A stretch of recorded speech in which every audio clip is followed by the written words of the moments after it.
আসসালামু আলাইকুম। ইটিন বাংলার সংবাদে সবাইকে স্বাগত জানাচ্ছি। আমি ওয়াহিবা রাইয়ান। শুরুতেই বিআরবি কেবল সংবাদ শিরোনাম। সরকারকে বেকায়দায় ফেলতে দেশি বিদেশি চক্র তৎপর। চট্টগ্রামে আলিফের কবর জিয়ারত শেষে ধর্ম উপদেষ্টা চিন্ময় সহ 17 জনের ব্যাংক হিসাব স্থগিত, গ্রেফতার 39। বিতর্কিত নির্বাচনের অপরাধে বিগত 3 কমিশনকে বিচারের আওতায় আনার তাগিদ বদিউল আলম মজুমদারের। সুষ্ঠু ভোট আয়োজনে রাজনৈতিক ও প্রশাসনিক সহযোগিতা জরুরি। ফ্যাসিবাদ বিরোধী সকল শক্তিকে ঐক্যবদ্ধ থাকার আহ্বান বিএনপির। সংস্কারের জন্য অন্তর্বর্তী সরকারকে পর্যাপ্ত সময় দিতে চায় জামাত ইসলামী। স্থবির হয়ে পড়েছে দুর্নীতি দমন কমিশনের কার্যক্রম। রাজনৈতিক নয়, দুর্নীতি বিবেচনায় ব্যবস্থা নেওয়ার পরামর্শ। দুদকের স্বচ্ছতা নিয়ে প্রশ্ন টিআইবির। এবং বাজারে মিলছে না বোতলজাত সয়াবিন তেল। ভরা মৌসুমেও বাড়তি চাল ও আলুর দাম, ক্ষুব্ধ ক্রেতারা।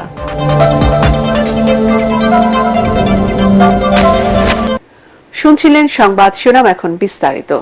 অ্যাডভোকেট সাইফুল ইসলাম আলিফের হত্যাকারী যারাই হোক না কেন তাদের ছাড় দেওয়া হবে না বলে জানিয়েছেন ধর্ম মন্ত্রণালয়ের উপদেষ্টা আফম খালিদ হোসাইন।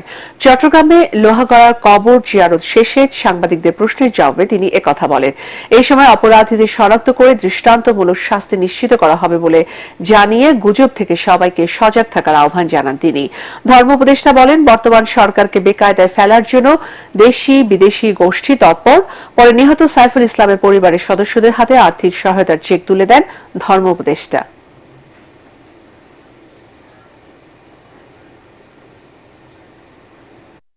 অ্যাডভোকেট সাইফুল ইসলাম আলিফের যারা হত্যাকারী তাদের আইনের আওতায় এনে তাদের দৃষ্টান্তমূলক শাস্তি দেওয়া হবে। দেশে বিদেশে এই গভর্নমেন্টকে বিব্রত করার জন্য একটা গোষ্ঠী তৎপর। তো আমরা কোনো ক্রমে আমাদের অভ্যন্তরীণ সৌহার্দ্য, সম্প্রীতি, শান্তি, শৃঙ্খলা যাতে বিনষ্ট না হয়, বহাল থাকে, এর জন্য আমাদেরকে অত্যন্ত সজাগ এবং সচেতন থাকতে হবে। চট্টগ্রাম আদালত ভবন এলাকায় চিন্ময় কৃষ্ণ দাস ব্রহ্মচারীকে কারাগারে নেওয়ার সময় পুলিশের উপর হামলার ঘটনায় আরো 3 জনকে আটক করা হয়েছে। গত রাতে তাদেরকে আটক করা হয়। অপরদিকে আইনজীবী সাইফুল ইসলাম আলিফ হত্যার সাথে জড়িত সন্দেহে এখন পর্যন্ত 15 জনকে গ্রেফতার করা হয়েছে। নগর পুলিশের অতিরিক্ত উপ কমিশনার মিডিয়া কাজী তারেক আজিজ জানান, আদালতের সংঘর্ষ ও আইনজীবী হত্যার ঘটনায় এ পর্যন্ত মোট 39 জনকে গ্রেফতার করেছে পুলিশ।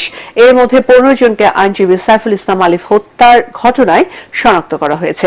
গত মঙ্গলবার চট্টগ্রাম আদালত ভবনে চিন্ময় কৃষ্ণ দাস ব্রহ্মচারীর মুক্তির দাবি ঘিরে সংঘর্ষে পুলিশের উপর হামলার ঘটনায় পৃথক 3টি মামলা হয়েছে। এই ঘটনায় গত 2 দিন আদালত বর্জন কর্মসূচি পালন করে চট্টগ্রাম জেলা আইনজীবী সমিতি।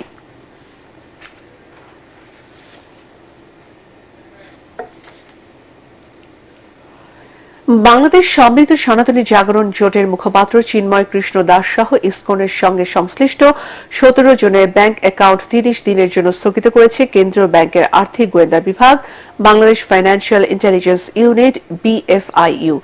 যাদের ব্যাংক হিসাব লেনদেন স্থগিত করা হয়েছে তারা হলেন চন্দন কুমার ধর ওরফে চিন্ময় কৃষ্ণ দাস, কার্তিক চন্দ্র দে, অনিক পাল, সরোজ রায়, সুশান্ত দাস, বিশ্বকুমার সিংহ, চণ্ডী দাস বালা, জয়দেব কর্মকার, লিপি রানী কর্মকার, সুধামা গৌর দাস, লক্ষণকান্তি দাস, প্রিয়তোষ দাস, রূপন দাস, রূপন কুমার ধর, আশিস পুরোহিত, জগদীশ চন্দ্র অধিকারী ও সজল দাস। একই সঙ্গে তাদের মালিকানাধীন সব ধরনের ব্যবসা প্রতিষ্ঠানের নামে পরিচালিত সব হিসাবের তথ্য 3 কর্মদিবসের মধ্যে পাঠাতে বলেছে BFIU।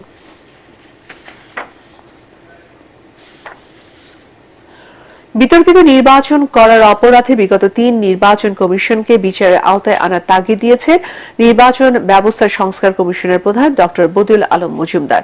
রাজধানী FDC-তে ইটিন বাংলা স্টুডিওতে আয়োজিত ছায়া সংসদ অনুষ্ঠানে তিনি এ তাগিদ দেন। বলেন, সুষ্ঠু নির্বাচন আয়োজনে প্রয়োজন রাজনৈতিক ও প্রশাসনিক সহযোগিতা। এই সময় দেশের জনগণ ও রাজনৈতিক দলকে আস্থাশীল করতে নির্বাচনী রোডম্যাপ ঘোষণার দাবি জানান ডিবেট ফর ডেমোক্রেসির চেয়ারম্যান হাসান আহমেদ চৌধুরী কিরণ। তরিক ইসলামের রিপোর্ট। পরিচালনা করবে কে? পরিচালনা করবে নির্বাচন কমিশন। আমাকে যদি ভোট দিতে না দেওয়া হয়, আমার ভোট যদি সুষ্ঠু নির্বাচনের জন্য নির্বাচন কমিশন প্রার্থী ও নাগরিকের ভূমিকা নিয়ে ছায়া সংসদ অনুষ্ঠানের আয়োজন করে ডিবেট ফর ডেমোক্রেসি। এতে অংশ নেয় কবি নজরুল কলেজ ও তেজগাঁ কলেজ। সাংবিধানিক সকল নির্বাচন পরিচালনাকারী প্রতিষ্ঠানটি হচ্ছে নির্বাচন কমিশন। অনুষ্ঠানের প্রধান অতিথি নির্বাচন সংস্কার কমিশনের প্রধান ডক্টর বদিউল আলম মজুমদার বলেন, রাজনৈতিক ও প্রশাসনের সহযোগিতা ছাড়া সুষ্ঠু নির্বাচন সম্ভব না। নির্বাচন কমিশন সবচেয়ে গুরুত্বপূর্ণ অংশীজন, তারপরে গুরুত্বপূর্ণ অংশীজন হলো সরকার। সরকার মানে কি? সরকার মানে প্রশাসন, সরকার মানে আইন শৃঙ্খলা রক্ষাকারী বাহিনী। কিরণ যে যাদের কথা বললো, যারা নির্বাচনী অপরাধ করেছে, তারা কিন্তু এই সরকারি কর্মকর্তা কিংবা আইন শৃঙ্খলা রক্ষাকারী বাহিনীর সদস্য। তো তারাই যদি সদাচরণ না করে, তারা যদি সঠিকভাবে দায়িত্ব পালন না করে, তারা যদি নির্বাচনকে বিভিন্নভাবে প্রভাবিত করার চেষ্টা করে, তাহলে সবচেয়ে সুষ্ঠু, সবচেয়ে কার্যকর নির্বাচন কমিশনের পক্ষেও, সবচেয়ে শক্তিশালী নির্বাচন কমিশনের পক্ষেও, সবচেয়ে নিরপেক্ষ নির্বাচন কমিশনের পক্ষেও সুষ্ঠু নির্বাচন করা সম্ভব নয়। এ সময় বিগত 3 নির্বাচন কমিশনের বিতর্কিত ভূমিকার বিষয়েও কথা বলেন তিনি। লক্ষ লক্ষ ব্যক্তিবস্তুত যারা নির্বাচনী দায়িত্ব পালন করেছে গত 3টি নির্বাচনে, তারা কিন্তু এই নির্বাচনী অপরাধ করেছে। তাদেরকে বিচারের আওতায় আনা হয়নি এবং বিচারের আওতায় আনা উচিত বলে আমি মনে করি। বিগত নির্বাচনে আমরা দেখেছি যে প্রধান দলগুলোকে নির্বাচনের বাইরে রেখে একতরফা বাকশালী কায়দা নির্বাচন করা হয়েছে। দিনের ভোট রাতে দেওয়া হয়েছে, বাক্সে ভরে তারা ভোট দিয়ে গিয়ে ভোটের বাক্স সেখানে নিয়ে গিয়ে যাওয়া হয়েছে। এবং সে কারণে বলি যে বাকশালী কায়দা যাতে বাংলাদেশের নির্বাচন না হয়। অনুষ্ঠানে সুষ্ঠু নির্বাচন আয়োজনে 10 দফা দাবি তুলে ধরে ডিবেট ফর ডেমোক্রেসির চেয়ারম্যান হাসান আহমেদ চৌধুরী কিরণ বলেন, অন্তর্বর্তীকালীন সরকারকে সঠিকভাবে কাজ করার সুযোগ না দিলে ব্যর্থ হতে পারে জুলাই বিপ্লব। সুশাসন ফিরিয়ে আনতে আমাদের হয়তো বা কিছুটা সময় লাগবে। সেই সময়ের অপেক্ষায় কিন্তু আমরা মনে করছি অন্তর্বর্তীকালীন সরকারকে কিছুটা দিন হলেও তাদেরকে কাজ করবার সুযোগ দেওয়া উচিত। আমাদের যে ছাত্র জনতা যে বিপ্লব হয়ে গেল, সেই বিপ্লব যদি ব্যর্থ হয়, অন্তর্বর্তীকালীন সরকারকে যদি আমরা ব্যর্থ করার চেষ্টা করি, অন্তর্বর্তীকালীন সরকারকে যদি আমরা সুযোগ না দেওয়ার চেষ্টা করি, তাহলে আমাদের নির্বাচনে বলি, আমাদের আইনের সংস্কারে বলি, আমাদের সুশাসনে বলি, আমরা কিন্তু কোথাও কিন্তু কিছু করতে আমরা পারবো না। আজকে বিএনপি বলি, জামাতে ইসলাম বলি, অন্য ছোট দলগুলো বলি, প্রত্যেকেরই কিন্তু এখন যে স্বপ্ন বুনছে দেশে একটা গণতান্ত্রিক সরকার প্রতিষ্ঠা হবে, একটা সুষ্ঠু নির্বাচন হবে, সকল কিছুই কিন্তু আমাদের ধূলিসাৎ হয়ে যাবে যদি আমরা অন্তর্বর্তীকালীন সরকারকে আমরা তাদের মতো করে কাজ করবার সুযোগ করে না দিয়ে দিই। ছায়া সংসদ বিতর্ক প্রতিযোগিতায় বিজয়ী তেজগাঁ কলেজ। তরিক ইসলাম, এটিএন বাংলা, ঢাকা। ফ্যাসিবাদ বিরোধী সকল শক্তিকে ঐক্যবদ্ধ থাকার আহ্বান জানিয়ে বিএনপির স্থায়ী কমিটির সদস্য নজরুল ইসলাম খান বলেছেন, তা না হলে পতিত স্বৈরাচারের দোসররা আবারও মাথাচাড়া দেবে।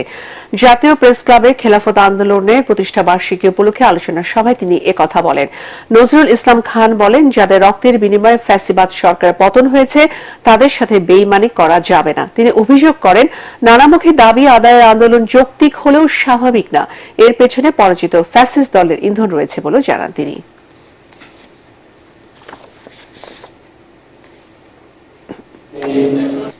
গণতন্ত্র হলো স্বাধীনতার সুবর্ণ ফসল। ভাষা আন্দোলন থেকে শুরু করে এই গত জুলাই আগস্টের আন্দোলন পর্যন্ত তাদের সবার যে অবদান, আমরা যদি তার প্রতি শ্রদ্ধা জানাতে চাই, যদি সেই দায় আমরা পরিশোধ করতে চাই, তাহলে আমাদের পরিপূর্ণ সুষ্ঠু গণতন্ত্র প্রতিষ্ঠা করতে হবে। বাংলাদেশের নির্বাচনকে কলঙ্কিত করে গণতন্ত্রকে হত্যা করে তাকে দাফন পরিয়ে দিয়েছে পতিত স্বৈরাচার শেখ হাসিনা। রাজধানীর সিদ্ধেশ্বরী বালক উচ্চ বিদ্যালয়ে ঢাকা মহানগর দক্ষিণ জামাতের রমনা থানার এক অনুষ্ঠানে এ মন্তব্য করেন বাংলাদেশ জামাত ইসলামের নায়েবে আমির অধ্যাপক মুজিব রহমান। তিনি বলেন, জালিম পালিয়ে গেলেও তার জুলুম এখনো চলমান। এ সময় কিছু সংস্কারে অন্তর্বর্তী সরকারকে পর্যাপ্ত সময় না দিলে গ্রহণযোগ্য নির্বাচন আয়োজন সম্ভব নয় বলে জানান জামাতের নায়েবে আমির। পতিত স্বৈরাচারী ভাবেই নির্বাচনটাকে শেষ করে দিয়েছে। আমরা হাসির খোরাকের মতো কথা হচ্ছে, কিন্তু আসলে গোটা জাতিকে কলঙ্কিত করে দিয়েছে, বাংলাদেশকে কলঙ্কিত করেছে, বাংলাদেশের নির্বাচন ব্যবস্থাকে কলঙ্কিত করেছে, গণতন্ত্রকে তারা হত্যা করেছে। খালি হত্যাই করে না, দাফন পর্যন্ত করে ফেলেছে। এরা বড় অপরাধ করেছে। বিচারের মাধ্যমে তাদের উচিত বিচার হওয়া উচিত, ঠিক কিনা বলে? মার্কিন যুক্তরাষ্ট্র সহ পশ্চিমা সাম্রাজ্যবাদী শক্তিগুলো এশিয়ায় নিজেদের প্রভাব বলয় মজবুত করতে ইসরায়েলকে ব্যবহার করছে বলে মন্তব্য করেছেন বাংলাদেশের কমিউনিস্ট পার্টির সাধারণ সম্পাদক রুহিন হোসেন প্রিন্স। প্যালেস্টাইনের জনগণের সাথে আন্তর্জাতিক সংহতি দিবস উপলক্ষে জাতীয় প্রেস ক্লাবে সিপিবি আয়োজিত সংহতি সভায় তিনি এসব কথা বলেন। অনুষ্ঠানে ইসরায়েলি আগ্রাসনের বিরুদ্ধে ফিলিস্তিনের পক্ষ নেয় বাংলাদেশ সরকারকে ধন্যবাদ জানান ঢাকাস্থ ফিলিস্তিনের রাষ্ট্রদূত ইউসুফ এস.ওয়াই রমাদান। তিনি বলেন, ফিলিস্তিনের স্বাধীনতাকামী মানুষের জন্য বাংলাদেশিদের অবস্থান কখনো ভুলে যাওয়ার নয়। চেয়ারম্যান কমিশনার না থাকায় স্থবির হয়ে পড়েছে দুদকের কার্যক্রম। বিগত সরকারের প্রভাবশালীদের বিরুদ্ধে অনুসন্ধান কিংবা মামলা হচ্ছে না। আগে তদন্ত চলছে ঢিমেতালে। দুর্নীতিবাজরা এর সুযোগ নিতে পারে বলে আশঙ্কা করছে টিআইবি। রাজনৈতিক বিবেচনায় মামলা কিংবা দায়মুক্তি বন্ধেরও পরামর্শ বিশ্লেষকদের। রিপোর্টে জানাচ্ছেন মাহবুব কবির চপল। সরকার পতনের পর গা ঝাড়া দিয়ে ওঠে দুদক। আওয়ামী লীগের প্রভাবশালী 180 জনের বিরুদ্ধে তালিকা করে কমিশন। সাবেক স্বরাষ্ট্রমন্ত্রী আসাদুজ্জামান খান কামালের বিরুদ্ধে মামলা করে সংস্থাটি। অনুসন্ধান শুরু হয় কয়েকজনের বিরুদ্ধে। এর মধ্যেই গত 29 অক্টোবর পদত্যাগ করেন দুদক চেয়ারম্যান ও কমিশনাররা। এরপর থেকেই কার্যত স্থবিরতা নেমেছে কমিশনে। নতুন করে কারো বিরুদ্ধে মামলা কিংবা অনুসন্ধানের অনুমোদন হচ্ছে না। আগের তদন্তগুলো চলছে কচ্ছপ গতিতে। দুদক চেয়ারম্যান নিয়োগে দেরি হলে দুর্নীতিবাজরা সুযোগ নিতে পারে বলে মনে করছে টিআইবি। নতুন কোনো অনুসন্ধান করা যাবে কি যাবে না, তদন্ত করা কি যাবে না, মামলা করা যাবে কি যাবে না, এই সিদ্ধান্তগুলো এককভাবে কমিশনের হাতে, অর্থাৎ চেয়ারম্যান এবং দুজন সদস্যের হাতে। তো তাদের অনুপস্থিতিতে এই সিদ্ধান্তগুলো আর নেওয়া যাবে না, অর্থাৎ এখানে এই অর্থে একটা ফ্রিজিং অবস্থা হবে। পাশাপাশি আবার যেগুলো চলমান আছে তদন্ত মামলা, তো সেখানেও এক ধরনের স্তব্ধতা আসার ঝুঁকি আছে বলে মনে করছি। এখনই সময় নিরপেক্ষভাবে কাজ করার, কিন্তু এই যে এখন যারা নিয়োগপ্রাপ্ত হবেন তারা যদি এই দেশের মানুষ তাদেরকে মনে রাখবে। এমন যোগ্য ব্যক্তি নির্বাচিত হবে যার মাধ্যমে এই প্রতিষ্ঠানের মানুষের একটা আস্থা সৃষ্টি হয়। কাজে এই জায়গাটা তড়িঘড়ি করা যাবে না, যথাযথ প্রক্রিয়া অনুসরণ করে অবশ্যই যাচাই বাছাই সম্পন্ন করে নিয়োগ দিতে হবে। সাবেক প্রধানমন্ত্রী শেখ হাসিনার পতনের পর আওয়ামী লীগের অনেকের বিরুদ্ধে ব্যবস্থা নিচ্ছে দুদক, যাদেরকে আগে দায়মুক্তি দেওয়া হয়েছিল। একই সাথে বিএনপির অনেকেই খালাস পাচ্ছেন, যাদের বিরুদ্ধে দুর্নীতির অভিযোগ ছিল। এতে দুদকের স্বচ্ছতা নিয়ে আবারও প্রশ্ন উঠেছে। রাজনৈতিক বিবেচনায় নয়, দুর্নীতি বিবেচনায় ব্যবস্থা নেবার পরামর্শ বিশ্লেষকদের। যে প্রক্রিয়ায় দুর্নীতির এক ধরনের প্রাতিষ্ঠানিক রূপ লাভ করেছিল কর্তৃত্ববাদী সরকারের সময়, যার অন্যতম উপাদানই ছিল দুর্নীতি, সেটাকে সুরক্ষা দেওয়া, সেটাকে সুযোগ সৃষ্টি করে দেওয়া এবং সেটাকে বিচারহীনতা দেওয়া, এই অবস্থার তো পরিবর্তন হয়েছে অন্তত সরকারের দৃষ্টিভঙ্গি থেকে। বিএনপি তো অনেকদিন ক্ষমতায় নাই, তো স্বাভাবিকভাবে মনে করছে যে আওয়ামী লীগে তো 16 বছর সব দুর্নীতি তারাই করেছে। এটা একটা ধারণা হয়ে গেছে। তবে এটা ভবিষ্যতে দেশের জন্য খুব ভালো না যে এক গভর্নমেন্ট গেল খালি তাকেই করব আর অন্যরা না, কারণ আমরা সবাই কিন্তু ফেরেস্তা না। ওটাই নিরপেক্ষ দৃষ্টিকোণ থেকে আমরা ইনভেস্টিগেট করা দরকার। কাগজে কলমে স্বাধীন বলা হলেও গত 20 বছরেও রাজনৈতিক বলয় থেকে বের হতে পারেনি দুদক। ফলে ক্ষমতাসীনরা সবসময় দুর্নীতি করেও পার পেয়ে গেছেন। দুর্নীতি ছড়িয়ে পড়েছে সমাজের সর্বস্তরে। এই অবস্থা থেকে বের হতে দুদককে শক্তিশালী হবার পাশাপাশি রাজনৈতিক সদিচ্ছাও বড় প্রয়োজন বলে মনে করা হচ্ছে। মাহবুব কবির চপল, এটিএন বাংলা, দুদক কার্যালয়, ঢাকা। বাজার থেকে উধাও হয়ে গেছে বোতলজাত সয়াবিন তেল। নতুন আলু ওঠার ভরা মৌসুমে পুরনো আলুর দাম বেড়েই চলেছে। পেঁয়াজ, চিনি, ডিম ও মুরগির বাজারে দাম কিছুটা কমলেও সেটা নিম্নবিত্তের নাগালের বাইরেই রয়ে গেছে। এদিকে নতুন ধানে ফসলের মাঠ ভরে উঠলেও চালের দাম না কমায় ক্ষুব্ধ ক্রেতারা। রাজধানী বাজার ঘুরে আরো জানাচ্ছেন মিজান শাহজাহান। গ্রাম বাংলার চিরায়ত রীতি অনুযায়ী এই সময়ে ঘরে ঘরে নবান্নোৎসবের আমেজ চলছে। নতুন চালে পূর্ণ কৃষকের গোলা, কিন্তু বাজারে তার প্রভাব নেই। দাম কমেনি চালের, কিন্তু পুরান চাল কোনোটাই কমেনি। পুরান চাল আগে যে রেট ছিল এখন সেই রেটই আছে। নতুন চাল উঠবে পুরোপুরি ভাবে, উঠলে হয়তো 2-4 টাকা কমতে পারে। নতুন করে দাম বেড়েছে আলুর। প্রতি কেজি পুরান আলু বিক্রি হচ্ছে 75 থেকে 80 টাকায়, আর নতুন আলু 100 থেকে 120 টাকা কেজি। আমাদের কিনে 72 টাকা কেজি, আমরা 75 বেশি 80 বেশি, ঠিক আছে। আর নতুন আলু 100 টাকা বিক্রি করি আমরা। শীতকালীন সবজিতে বাজার সয়লাভ হলেও দাম নিয়ে অস্বস্তিতে ক্রেতারা। স্বস্তি কোথায় পাইতেছি? টাকা তো সমস্যা আমাদের জন্য, সাধারণ মানুষ যারা ইনকাম নাই, লো ইনকাম গ্রুপ আমরা, কাজে এই জিনিসপত্র কিনা আমাদের জন্য বেশ কঠিন। বাজার দামটা যদি সরকার নিয়ন্ত্রণ করত, এটা সাধারণ মানুষদের জন্য সহনশীল হয়ে যেত।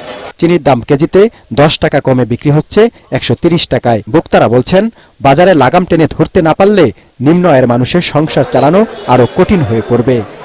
অন্তর্বর্তী সরকারের কাছে নিবেদন থাকবে, তারা যেন বাজার মনিটরিংয়ের প্রতি নজর দেন এবং নিত্য প্রয়োজনীয় জিনিসের দামগুলো কমানোর ব্যাপারে যেন নজর দেন। এদিকে বাজারে সংকট দেখা দিয়েছে বোতলজাত সয়াবিন তেলের। 5 লিটারের বোতল পাওয়া গেলেও অনেক দোকানেই মিলছে না 1 ও 2 লিটারের বোতল। ভোক্তারা বলছেন, সরকারের পক্ষ থেকে পণ্যের শুল্ক প্রত্যাহার বা কমিয়ে বসে থাকলেই বাজার নিয়ন্ত্রণে আসবে না, বরং বাজার তদারকির মাধ্যমে এর সুফল ভোক্তাদের দিতে হবে। তারা এও বলছেন যে খুচরা বাজারে অভিযান চালিয়ে বাজার নিয়ন্ত্রণ করা যাবে না, বাজার নিয়ন্ত্রণ করতে হবে পাইকারি বাজার তথা যেখানে সিন্ডিকেট করা হচ্ছে তা ভেঙে দিয়ে। মিজান শাহজাহান, এটিএন বাংলা, ঢাকা। অনুষ্ঠিত হচ্ছে ঢাকা রিপোর্টার্স ইউনিটি ডিআইইউ এর বার্ষিক সাধারণ সভা। রাজধানীর সেগুনবাগিচায় ডিআরইউ কার্যালয়ের প্রাঙ্গণে এই সাধারণ সভার সংগঠনটির সদস্যরা অংশ নেন। বর্তমান কার্যনির্বাহী কমিটির সভাপতি সৈয়দ শুক্কুর আলী শুভ ও সাধারণ সম্পাদক মহিউদ্দিন সহ ডিআইইউ এর সিনিয়র সদস্যরা সভায় অংশ নেওয়াদের ধন্যবাদ জানান। পরে অর্থ সম্পাদক বার্ষিক প্রতিবেদন পেশ করেন আর সাধারণ সম্পাদক সারা বছরের রিপোর্ট সদস্যদের সামনে উপস্থাপন করেন। ঐতিহ্যগতভাবে 29 নভেম্বর এই সভা অনুষ্ঠিত হয় আর 30 নভেম্বর হয় ভোট। এর মাধ্যমে আগামী 1 বছরের জন্য নতুন নেতৃত্ব নির্বাচন করবেন ডিআরইউ এর সদস্যরা। এখন আল্লাহ রাফা ইসলামী ব্যাংক অর্থ সংবাদ।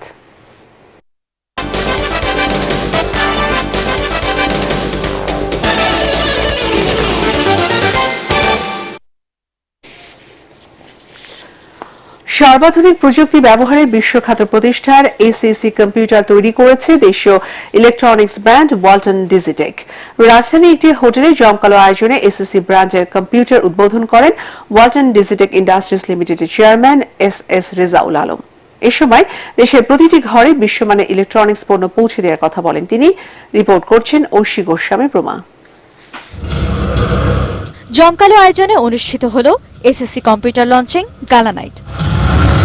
রাজধানীর একটি হোটেলে সর্বাধুনিক প্রযুক্তি ব্যবহারে ওয়ালটনের তৈরি এসএসসি ব্র্যান্ডের কম্পিউটার উদ্বোধন করেন ওয়ালটন ডিজিটেক ইন্ডাস্ট্রিজ লিমিটেডের চেয়ারম্যান এস রেজাউল আলম।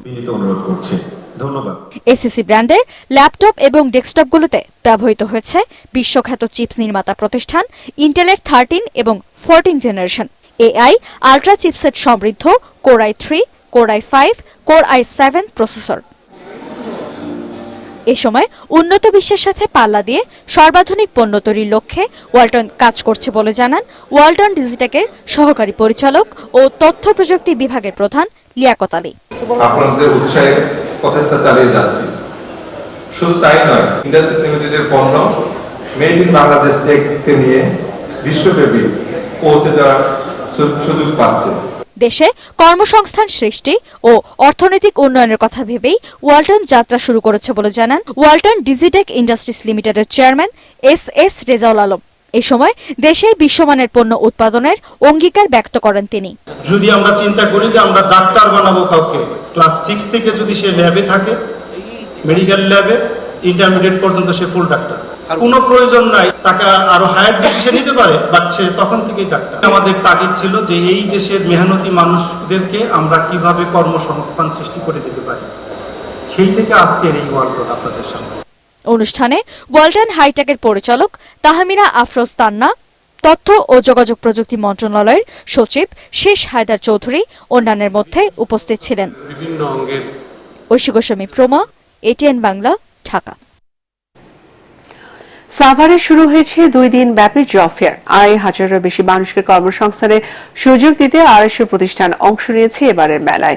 সকালে ড্যাফোডিল ইন্টারন্যাশনাল ইউনিভার্সিটিতে আয়োজিত জব মেলার উদ্বোধন করেন শিক্ষা মন্ত্রণালয়ের অতিরিক্ত সচিব খালেদা আক্তার। বিশ্ববিদ্যালয়ের উপাচার্য প্রফেসর ডক্টর এস.এম. মাহবুবুল হক মজুমদারের সভাপতিত্বে অনুষ্ঠানে বিশেষ অতিথি ছিলেন ড্যাফোডিল ইন্টারন্যাশনাল ইউনিভার্সিটির প্রতিষ্ঠাতা ও ট্রাস্টি বোর্ডের চেয়ারম্যান ডক্টর মোহাম্মদ সবুর খান, কারিগরি ও মাদ্রাসা শিক্ষা বিভাগের অতিরিক্ত সচিব ডক্টর মোহাম্মদ আয়াতুল ইসলাম এবং মাইক্রোসফট দক্ষিণ এশিয়া অঞ্চলের ব্যবস্থাপনা পরিচালক ইউসুফ ফারুক। এখন পার্টেক্স খেলার খবর।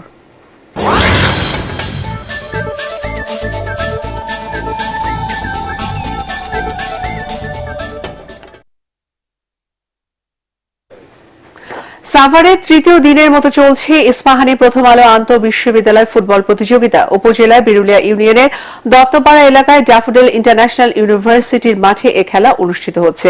আজকের খেলায় প্রথম পর্বে অংশ নেয় সাউথ ইস্ট ইউনিভার্সিটি বনাম international university of business technology. দ্বিতীয় খেলা হচ্ছে ইন্ডিপেন্ডেন্ট ইউনিভার্সিটি বনাম ড্যাফোডিল ইন্টারন্যাশনাল ইউনিভার্সিটির মধ্যে। এছাড়া তৃতীয় খেলায় অংশগ্রহণ করে স্টেট ইউনিভার্সিটি অব বাংলাদেশ এবং ফার্স্ট ইন্টারন্যাশনাল ইউনিভার্সিটি। মাঠে দর্শকদের পাশাপাশি উপস্থিত ছিলেন ইস্পাহানি ও প্রথম আলোর ঊর্ধ্বতন কর্মকর্তারা।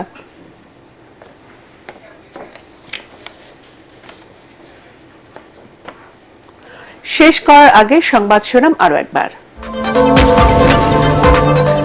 সরকারকে বেকায়দায় ফেলতে দেশি বিদেশি চক্র তৎপর। চট্টগ্রামে আলিফের কবর জিয়ারত শেষে ধর্ম উপদেষ্টা। চিন্ময় সহ 17 জনের ব্যাংক হিসাব স্থগিত, গ্রেফতার 39। বিতর্কিত নির্বাচনের অপরাধে বিগত 3 কমিশনকে বিচারের আওতায় আনার তাগিদ বদিউল আলম মজুমদারের। সুষ্ঠু ভোট আয়োজনে রাজনৈতিক ও প্রশাসনিক সহযোগিতা জরুরি। ফ্যাসিবাদ বিরোধী সকল শক্তিকে ঐক্যবদ্ধ থাকার আহ্বান বিএনপির। সংস্কারের জন্য অন্তর্বর্তী সরকারকে পর্যাপ্ত সময় দিতে চায় জামাত ইসলামী। স্থবির হয়ে পড়েছে দুর্নীতি দমন কমিশনের কার্যক্রম। রাজনৈতিক নয়, দুর্নীতি বিবেচনায় ব্যবস্থা নেওয়ার পরামর্শ। দুদকের স্বচ্ছতা নিয়ে প্রশ্ন টিআইবির। এবং বাজারে মিলছে না বোতলজাত সয়াবিন তেল। ভরা মৌসুমেও বাড়তি চাল ও আলুর দাম, ক্ষুব্ধ ক্রেতারা।